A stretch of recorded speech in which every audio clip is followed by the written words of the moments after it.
said they used all of those exotic materials? Well, those materials are mined like this. Wearing no shoes and in the most wretched conditions, Dorsan is ordered to retrieve the sack he's forgotten. The tunnels are dug by hand with no supports. They frequently collapse, especially during rain. For this, they'll get maybe 8 British pence a day.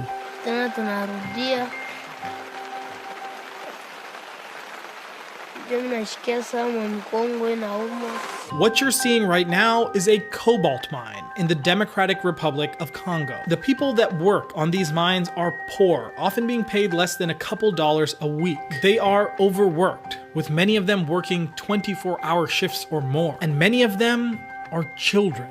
Little kids that should be in school, growing and flourishing in their innocence. But instead, they're at the cobalt mines. Either orphans that are forced to work, or children of sick and poor families who rely on them to put food on the table. These mines have little in the way of protective equipment, non-existent safety guidelines, and little to no oversight. Children are often given drugs to suppress their hunger, so they can work 12-hour shifts without complaining. This is Ziki Swazi. He's 11 years old. His parents are dead, and his grandmother is sick. So he works in the cobalt mine instead of going to school, just so he can support his family. There have been numerous incidents of mines collapsing and crushing and killing dozens of people, many of whom are young teenagers, because their small frames fit well into these narrow mine shafts. And countless more workers have been injured or fallen ill because of working at the mines.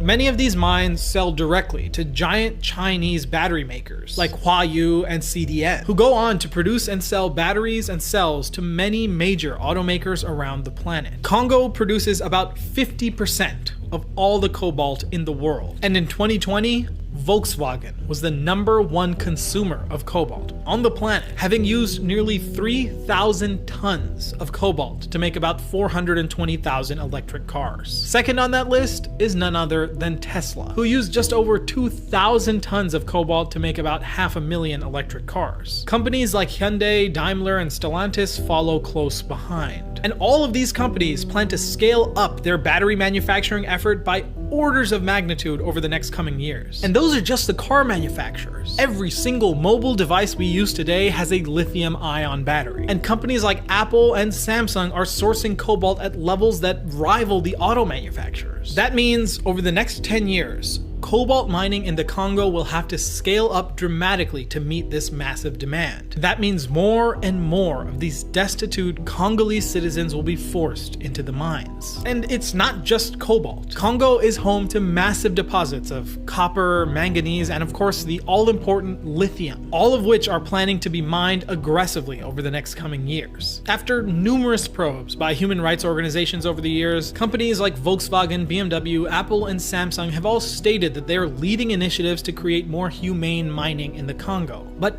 they're all just statements. Some cobalt mines have been given more oversight and cracked down on child labor, but the vast majority still seem totally unregulated, which has been proven with hidden video footage by news outlets and human rights organizations. It seems that so far, the only company to make an appreciable difference is Tesla, who developed a cobalt-free lithium iron phosphate battery for use in the Chinese market standard range Model 3. But that's just one model in the Chinese market. Really just a drop in the bucket, considering the vast majority of their cars still use cobalt. So let me ask you a question. Having learned all of this, are EVs still green? Is the exploitation of poverty-stricken African laborers, children who have no other options, a fair trade-off for a greener future? I sure as hell don't think so. But let's be honest, I'm speaking from such a place of hypocrisy. I'm looking into a digital camera with a battery, reading from a laptop with a battery, with a smartphone in my pocket with a battery, all of which use cobalt that very well may have been mined from the Congo. The reality is this: technology will continue to forge the future, and that march of innovation has always and will always exploit whoever it needs to. The vast majority of people aren't going to stop buying phones or laptops or electric cars, but the very least we can do is acknowledge the fact that real exploitation goes into making our lives easier. And we can at least make sure that the manufacturers of all of these battery-powered products that we use know that we are not okay with what they are doing. If you can, vote with your wallet. Don't buy a new phone or laptop, and don't buy a new car, electric or otherwise, unless you really need to. And if that's not possible, then email Volkswagen or Chevy or Apple, or tweet at Elon and tell them to make a change, something that's at a scale that really makes a difference. Donate to organizations that help Congolese children, like the Good Shepherd International Foundation or the Congo Children's Trust. These guys get children out of mines and back into school. And just don't let it be another thing that we brush off and forget. Because at the rate that electric cars are coming, it will only get far, far worse for the men, women, and children of the Democratic Republic of Congo.